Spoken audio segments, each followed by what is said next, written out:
మా ఛానల్ ఈరోజు ఏం జరగబోతుందో తెలుసుకుందామా? ఇంకా ఎపిసోడ్లోకి వెళ్ళిపోతే రఘురామ్ దగ్గరికి ఇంట్లో వాళ్ళందరూ కూడా వస్తారు. ఇంకా మనం గుడి దగ్గరికి బయలుదేరదామా అండి అని అంటూ ఉంటే ఇక రఘురామ్, లేదు జానకి, మీ అందరూ వెళ్ళండి, నేను అక్కడికి రాను అని అంటాడు.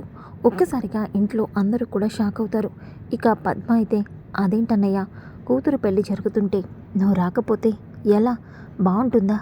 ఆలోచించు, రామలక్ష్మి ఎంత బాధపడుతుంది అని చెప్పేసి అంటూ ఉంటే ఇక శివపార్వతి కూడా, అవును బావగారు, మీరు పెళ్ళి కన్యాదానం కూడా చేయట్లేదు, కనీసం పెళ్లి దగ్గర కూడా లేకపోతే ఎలా చెప్పండి అని అంటూ ఉంటే జానకి చాలా బాధపడుతూ ఉంటుంది. ఇక ఇంట్లో అందరూ కూడా రఘురామ్ని, ఏంటి రఘు మాట్లాడవేంటి అని పెద్దావిడ కూడా అంటూ ఉంటే ఇక రఘురామ్, నేను అక్కడికి వచ్చి ఏం చేయాలమ్మా చెప్పండి, ఇష్టం లేని పెళ్లి చేసుకుంటున్న రామలక్ష్మి కళ్ళల్లో కన్నీళ్ళని చూడటానిక నేను అక్కడికి రావాలి? ఎందుకు రావాలి? నా కూతురి బాధని చూస్తూ నేను విలవిలలాడటానికి అక్కడికి రావాలి అని అంటూ ఉంటే ఒక్కసారిగా జానకి ఆద్యకి చాలా బాధగా అనిపిస్తుంది. ఇక రఘురామ్, అవునమ్మా, రామలక్ష్మికి ఈ పెళ్ళి ఇష్టం లేదు, కేవలం తను ఈ కుటుంబం కోసం, ఈ కన్న తండ్రి పరువు కోసం పెళ్లి చేసుకుంటుంది. అలాంటప్పుడు ఇష్టం లేని పెళ్లి చేస్తూ నా కూతురు బాధని నేను చూడలేను, అందుకే అక్కడికి రాలేను అని వెనకాలనే ఇంకా అప్పుడే శివ, అది కాదన్నయ్య, నువ్వు అక్కడికి రాకపోతే వాళ్ళేమనుకుంటారు? ఇప్పటికే ప్రశాంత్ వాళ్ళ అమ్మ నాన్న మంచి వాళ్ళు అవటం వల్ల మన రామలక్ష్మి ఇంత చేసినా సరే పెళ్ళికి ఒప్పుకున్నారు. అలాగే ఇప్పుడు నాతో కన్యాదానం చేస్తానంటే కూడా ఒప్పుకున్నారు. ఇప్పుడు నువ్వు అక్కడికి రాకపోతే వాళ్ళేమనుకుంటారు?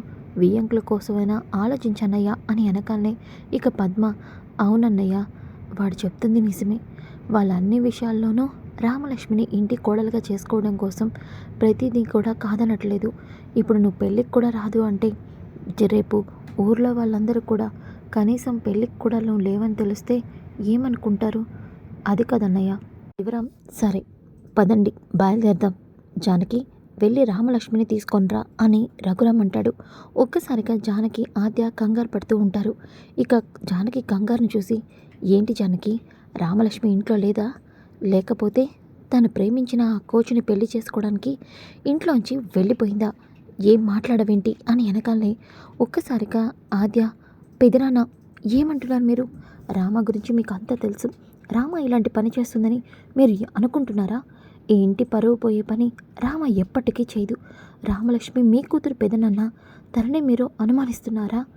రామలక్ష్మి ఇంట్లో లేనిది నిజమే, కానీ రామలక్ష్మి ఇంట్లో లేకపోవడానికి కారణం ఆ ప్రశాంత్ మంచివాడు కాదని, తన విషయంలో తప్పు చేసింది ప్రశాంత్ అని ప్రూవ్ చేయడానికి కోచ్ సార్ దగ్గర సాక్ష్యం ఉంటే తీసుకురావడానికి వెళ్ళింది. తీసుకొని తప్పకుండా ఇంటికి వస్తుంది, అప్పుడే మీకు నిజం తెలుస్తుంది పెదనన్న. అమ్మ ఆద్య, నువ్వు చెప్పింది నిజమే అయితే నిజంగానే ఆ ప్రశాంత్ రామలక్ష్మి విషయంలో తప్పు చేశాడని రామలక్ష్మి వీడియో కనుక తీసుకొస్తే ఈ పెళ్ళి నేనే ఆపేస్తాను. ప్రశాంత్ అంతు తేల్చి శౌర్యతో రామలక్ష్మి పెళ్లి జరిపించే బాధ్యత నాది అని అంటాడు. ఒక్కసారిగా ఆ మాటకి జానకి అలాగే ఆద్య చాలా సంతోషపడతారు. ఇంకా రఘురామ్ అయితే, కానీ సాక్ష్యం తీసుకురాకపోతే రామ ఈ పెళ్లి చేసుకోవాలి, ఇక ఎట్టి పరిస్థితిలోనూ ఆ కోచ్ గురించి ఆలోచించకూడదు, తప్పకుండా పెదనాన్న అని ఆద్య అంటుంది. ఇక రామలక్ష్మి ఏమో శౌర్య చెప్పిన ప్లేస్ దగ్గరికి వస్తుంది. ఇక శౌర్య ల్యాప్టాప్ తీసుకొని అక్కడే వెయిట్ చేస్తూ ఉంటాడు. ఒక్కసారిగా రామలక్ష్మి సార్ అంటూ పరిగెత్తుకుంటూ అక్కడికి వస్తుంది. రాగానే శౌర్య ఏమో లక్ష్మి అని అంటూ ఉంటే ఒక్కసారిగా చాలామంది రౌడీలు వచ్చి అక్కడి నుంచి శౌర్యాన్ని తీసుకొని వెళ్ళిపోతుంటారు. ఇక రామలక్ష్మి సార్ సార్ అని అరుస్తూ ఉన్నా ఎవరు కూడా పట్టించుకోకుండా ఇక వాళ్ళు శౌర్య ముఖానికి కర్చీఫ్ కట్టేసి ఇక శౌర్యని గబగబా అక్కడే ఉన్న ఒక పెద్ద జీబ్లో ఎక్కించుకొని వెళ్ళిపోతూ ఉంటే రామలక్ష్మి సార్ సార్ అని అరుస్తూ ఉంటుంది. కానీ శౌర్య తనని తాను సేవ్ చేసుకోలేక ఇక వాళ్ళతో పాటు జీప్లోకి వెళ్ళిపోతాడు. ఎవర్రా మీరు అని అంటూ ఉన్న వాళ్ళు మాత్రం శౌర్యాన్ని తీసుకొని వెళ్ళిపోతారు. ఇక రామలక్ష్మి ఏడుస్తూ అక్కడికక్కడే కుప్పకూలిపోతుంది. ఇక ఆద్య వాళ్ళేమో, ఇదేంటి రామ ఇంతసేపు అయినా రాలేదు అని చెప్పేసి రామలక్ష్మికి ఫోన్ చేస్తారు. రామలక్ష్మి ఫోన్ ఎంతసేపు రింగ్ అవుతున్నా ఫోన్ మాత్రం లిఫ్ట్ చేయదు. ఇక రామలక్ష్మి, సార్ మీరు వీడియో తీసుకొస్తారు, ఆ ప్రశాంత్ గురించి నిజాన్ని నిరూపించవచ్చు అనుకున్నాను, కానీ ఇలా అయిందేంటి సార్? ఇప్పుడు ప్రశాంత్తో నా పెళ్ళి ఎవ్వరూ ఆపలేరు, నేనేం చేయాలి అని ఏడుస్తూ ఇక రామలక్ష్మి సైకిల్ తీసుకొని ఇంటికి వస్తూ ఉంటుంది. ఇక ప్రశాంత్కేమో ఫోన్ వస్తుంది. అన్న, మీరు చెప్పినట్టే చేశాము, వాడినిప్పుడు మా దగ్గరే ఉంచాము. సరే, నా పెళ్ళయ్యే వరకు వాడు మీ దగ్గరే ఉండాలి, సరేనా అని ప్రశాంత్ అంటాడు. ఇక ప్రమీల, ఏంట్రా చెప్పిన పని చేసావా? చేశానమ్మా. నువ్వే కనుక ఈ ఆలోచన ఇవ్వకపోతే ఈరోజు వాడు నా నిజస్వరూపం రామలక్ష్మి ముందు బయట పెట్టేవాడు. అప్పుడు ఇంట్లో అందరికీ తెలిసిపోయేది. అవునరా, అందుకే ఈ పెళ్ళయ్యే వరకు ఆ శౌర్యగాన్ని అలాగే కిడ్నాప్ చేయించి ఉంచు. తర్వాత జరగాల్సిందంతా నేను చూసుకుంటాను. సరే అమ్మా, గుడికి బయలుదేరదాం పదండి అని చెప్పేసి ఇక అందరూ కూడా గుడికి బయలుదేరతారు. ఇక ఇంతలోకి రఘురామేమో, ఏంటి జానకి, రామలక్ష్మి ఇంకా రాలేదేంటి? అక్కడ ముహూర్తానికి టైం అవుతుంది. ఇప్పటికే వియ్యంకులు వాళ్ళు 2 సార్లు ఫోన్ చేశారు. వచ్చేస్తుందండి. రామలక్ష్మి ఎందుకు ఇంతసేపు అయినా ఫోన్ తీయట్లేదు, ఇంటికి రావట్లేదు, అక్కడ ఏం జరుగుంటుంది అని టెన్షన్ పడుతూ ఉంటే అప్పుడే రామలక్ష్మి సైకిల్తో ఇంటికి వస్తుంది. ఇక ఆద్య, అదిగో రామలక్ష్మి వచ్చేసింది. రామలక్ష్మి రాగానే, రమా, ఆ వీడియో ఏది? ప్రశాంత్ తప్పు చేశాడన్న వీడియో శౌర్య సార్ నీకు ఇచ్చారా? ఏంటి రమా, మాట్లాడవేంటి, ఎందుకు అలా ఉన్నావు అని ఆద్య జానకి అడుగుతూ ఉంటే రామ ఏడుస్తూ ఉంటుంది. ఇక రఘురామ్, ఏంటమ్మా రామలక్ష్మి, వీడియో తీసుకొని రాలేదా? ఎందుకు తీసుకురాలేదు? ఎందుకంటే ప్రశాంత్ మంచివాడు కాబట్టి, అందుకే నువ్వు ఏ ఆధారం తీసుకురాలేకపోయావు, అదే కదా చెప్పాలనుకుంటున్నావు? లేదు నాన్న, ఆధారం కోసమే వెళ్ళాను. ఆ ఆధారం కోచ్ సార్ దగ్గరే ఉంది. ఆ వీడియో నాకు ఇద్దామని కోచ్ సార్ వచ్చేసరికల్లా కోచ్ సార్ని అక్కడ ఎవరో కొంతమంది వచ్చి జీప్ ఎక్కించి తీసుకొని వెళ్ళిపోయారు. అవును నాన్న, కోచ్ సార్ ఏదో ప్రమాదంలో ఉన్నారు. నాన్నగారు, ప్లీజ్ మీరే ఆయన్ని కాపాడగలరు. నాన్న, నేను చెప్పేది నిజం. రామలక్ష్మి, ఇంకా అబద్ధాలు చెప్పాలని ప్రయత్నించు మాకు. నువ్వు అక్కడికి వెళ్ళి ఆధారం తీసుకొస్తావని ఆద్య మీ అమ్మ నమ్మారు. వాళ్ళ నమ్మకాన్ని వమ్ము చేయకూడదని నేను కూడా నువ్వు ఆధారం తీసుకొస్తే ఖచ్చితంగా ప్రశాంత్ తప్పు చేశాడని నిరూపిస్తే నేను నీతో శౌర్య పెళ్ళి జరిపించాలి అనుకున్నాను. కానీ ఇదంతా అబద్ధం, అక్కడేమీ లేదు, ఇదంతా ఒక కట్టు కదా అని చెప్పి రఘురామ్ అంటాడు. రామలక్ష్మి ఏడుస్తూ ఉంటే ఇక ఆద్య, రామ ఏడవకు అని ఓదారుస్తూ ఉంటుంది. ఇక ఆలస్యం అవుతుంది, గుడికి వెళ్దాం పదండి అని చెప్పి అందరూ కూడా గుడి దగ్గరికి బయలుదేరుతారు. ఇక ఆద్య జానకి, మీ నాన్న నీకు టైం ఇచ్చారు, కానీ నిజాన్ని మనం ప్రూవ్ చేయలేకపోయాము. ఇక మన చేతుల్లో ఏమీ లేదు రామలక్ష్మి అని చెప్పి జానకి ఏడుస్తూ ఉంటే ఆద్య, రామ, ఇలా జరుగుతుందని నేను అస్సలు అనుకోలేదు. ఆ ప్రశాంతే కావాలని శౌర్య సార్ని అక్కడి నుంచి తీసుకెళ్ళిపోయి ఉంటాడు, నిజం నిరూపిస్తావని. ఈ విషయంలో ఏమీ చేయలేకపోతున్నాను అని ఆద్య బాధపడుతూ చెప్తుంది. ఇంకా ఒక పక్కన రఘురామ్ అలాగే అందరూ కూడా గుడి దగ్గరికి వస్తారు. ఇక ప్రశాంత్ వాళ్ళ ఫ్యామిలీ కూడా గుడి దగ్గరే ఉంటారు. పంతులు గారు రామలక్ష్మిని ప్రశాంత్ని పీటల మీద కూర్చోమని చెప్తారు. ఇక వాళ్ళిద్దరూ కూర్చోగానే పంతులు గారు మంత్రాలు చదువుతూ ఉంటారు.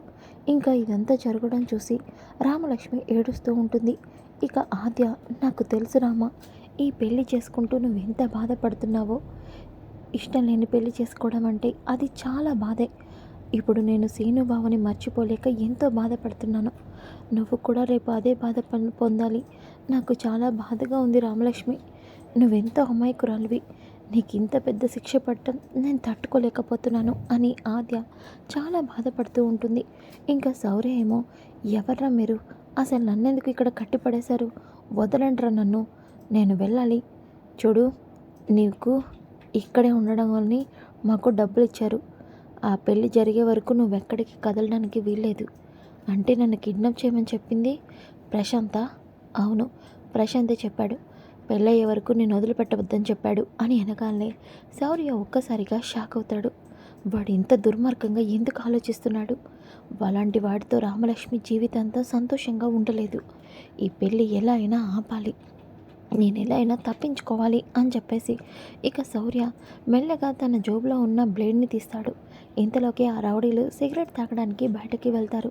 ఇక శౌర్య ఎలాగోలాగా ఆ బ్లేడ్తో తాళ్ళని కట్ చేసుకొని ఈ వీడియో ఎలా అయినా గుడి దగ్గరికి వెళ్ళి రఘురామ్ గారికి చూపించాలి అని చెప్పేసి వెనక దారిలోంచి శౌర్య పారిపోతాడు.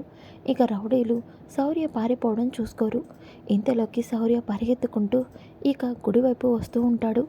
ఇంకా గుడిలో ఏమో రామలక్ష్మికి ప్రశాంత్కి పెళ్లి జరుగుతుంది. ప్రశాంత్ని రామలక్ష్మి మెడలో తాళి కట్టమని చెప్తారు. రామలక్ష్మి ఏడుస్తూ ఇలాంటి నీచుడిని పెళ్లి చేసుకోవాల్సి వస్తుందని అస్సలు అనుకోలేదు, ఈ పెళ్లి జరగకూడదు అని ఏడుస్తూ ఉంటే ఇక రఘురామ్ చాలా బాధపడుతూ ఉంటాడు. ఇంతలోకి అప్పుడే ఈ పెళ్ళి ఆపండి అని ఒక మాట వినిపిస్తుంది. ఎవరా అని చూసేసరికి అక్కడ ఒక అమ్మాయి ఉంటుంది.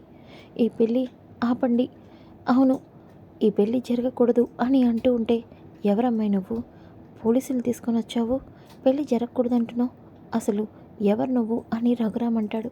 ఇక ఇన్స్పెక్టర్, చూడండి రఘురామ్ గారు, ఈ అమ్మాయి ఈ పీటల మీద కూర్చున్న ప్రశాంత్ తనని మోసం చేశాడని కంప్లైంట్ ఇచ్చింది, అందుకే తనని అరెస్ట్ చేయడానికి వచ్చాం. ఏమంటున్నారు ఇన్స్పెక్టర్ మీరు, మా అబ్బాయి అలాంటి వాడు కాదు, ఆ అమ్మాయి ఎవరో మా అబ్బాయికి తెలీదు, డబ్బు కోసం తను నాటకాలు ఆడుతుంది. లేదండి, నేను డబ్బు కోసం నాటకాలు ఆడట్లేదు, కాలేజ్ చదివేటప్పుడు ప్రశాంత్ నన్ను ప్రేమించాడని చెప్పి నన్ను మోసం చేశాడు. అలాగే ఇప్పుడు నేను కావాలంటే మేమిద్దరం ప్రేమించుకున్నప్పుడు ఫొటోస్ కూడా ఉన్నాయి, చూడండి అని ఫోటోలు చూపిస్తుంది. ఒక్కసారిగా ఆ ఫోటోలు చూసి అందరూ కూడా షాక్ అయిపోతారు. ఇంకా రఘురామ్ అయితే ప్రశాంత్ని చొక్కా పట్టుకొని కిందకి లాక్కొస్తాడు. ఇంత మోసం చేస్తావా, ఒక ఆడపిల్ల జీవితాన్ని నాశనం చేసి మా రామ మెడలో తాళి కట్టాలనుకుంటావా, నిన్ను. రఘురామ్ గారు, రామలక్ష్మి విషయంలో తప్పు చేసింది కూడా ప్రశాంతే అని శౌర్య అంటాడు. ఒక్కసారిగా శౌర్య అక్కడికి రావడంతో అందరూ షాక్ అయిపోతారు. ఇక రఘురామ్, ఏంటి నువ్వు అంటుంది, అవును సార్, వీడు రామలక్ష్మి విషయంలో కూడా తప్పు చేశాడు, కానీ నేను వీడు అన్నీ సరిదిద్దుకొని రామలక్ష్మితో సంతోషంగా ఉంటాడని వీడి తప్పుల్ని నా నెత్తిన వేసుకొని నేను భరించా, కానీ వీడింత మోసగాడని తెలిసాక కూడా వీడితో రామలక్ష్మి పెళ్ళి జరగకూడదని నేను ఈ వీడియో మీకు చూపించడానికి వచ్చాను. ఇదిగోండి, రామలక్ష్మి మీద అటాక్ చేసింది నేను కాదు, వీడు. అలాగే ఆ వీడియోని సోషల్ మీడియాలో దాన్ని ఎడిట్ చేసి మార్ఫింగ్ చేసి అప్లోడ్ చేసింది కూడా వీడే, చూడండి అని చూపిస్తాడు. ఒక్కసారిగా రామలక్ష్మి, ఆద్య, జానకి చాలా సంతోషపడతారు. ఇక రఘురామ్ ఆ వీడియో చూసి ప్రశాంత్ చంప పగలగొడతాడు. ప్రమీల, తప్పైపోయింది అన్నయ్య గారు, దయచేసి నా కొడుకుని వదిలేయండి. చూడండి, కన్న కొడుకు మీద ఉన్న ప్రేమ సవతి కొడుకు మీద లేకుండా పోయిందా మీకు, ఆయన వేరే బిడ్డ తప్పు చేస్తే మీ బిడ్డ తప్పు చేశాడని అబద్ధం చెప్తారా, ఇలాంటి దుర్మార్గుడిని నా కూతురు దగ్గరకు కూడా రానివ్వను. ఇన్స్పెక్టర్, ఇతన్ని తీసుకెళ్ళి సెల్లో పెట్టండి. కోచ్ బాబు, అనవసరంగా మిమ్మల్ని మేము తప్పుగా అర్థం చేసుకున్నాం, చాలా మాటలు అన్నాము, నన్ను క్షమించండి అని చెప్పి రామాని హక్ చేసుకుంటాడు. ఇక రామాని రఘురాము ఇచ్చిన మాట ప్రకారం శౌర్యకి ఇచ్చి పెళ్లి చేస్తాడు.